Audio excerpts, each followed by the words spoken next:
సిద్దిపేట జిల్లాలో అవినీతి తిమింగలం ఏసీబీకి చిక్కింది.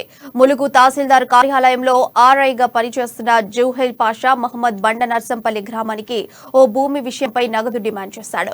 భూమి వివరాలు మార్పు చేర్పులు చేయడంలో 50,000 కావాలని డిమాండ్ చేయడంతో లంచం ఇవ్వడం ఇష్టం లేని సదరు రైతు సీబీఐని ఆశ్రయించాడు.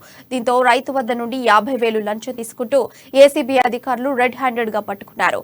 ఆర్ఐ జహేద్ పాషా మహమ్మద్ ₹1,00,000 డిమాండ్ చేయగా 50,000కు ఒప్పందం కుదిరినట్లు ఏసీబీ అధికారులు తెలిపారు. మరోవైపు సీఎం కేసీఆర్ నియోజకవర్గంలోని అవినీతి అధికారి ఏసీబీకి పట్టుబడడం సంచలనంగా మారింది.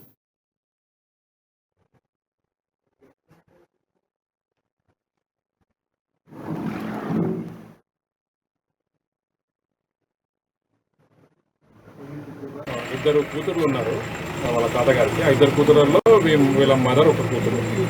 అయితే ఇంకొక వీళ్ళ పెద్దమ్మ ఏం చేసిందంటే నాకు అవసరం లేదు అని చెప్పేసి కంప్లైంట్ అఖిల్ వల్ల అమ్మకే ఈ భూమిని ఇవ్వడానికి నాకు ఏం అవకాశం లేదని చెప్పి ఆమె ఒక లెటర్ ఇచ్చేసింది. కాబట్టి పౌతి అంటారు దీన్ని, సక్సెషన్ అనమాట. సో ఆ ల్యాండ్ ఇప్పుడు వాళ్ళ తాతగారు లేరు కాబట్టి, ఆయన చనిపోయినారు, లేరు కాబట్టి ఈ యొక్క భూమిని వాళ్ళ మదర్ పేరు పైన చేయమని చెప్పేసి ఈ అఖిల్ గారు మాకు కంప్లైంట్ చేశారు.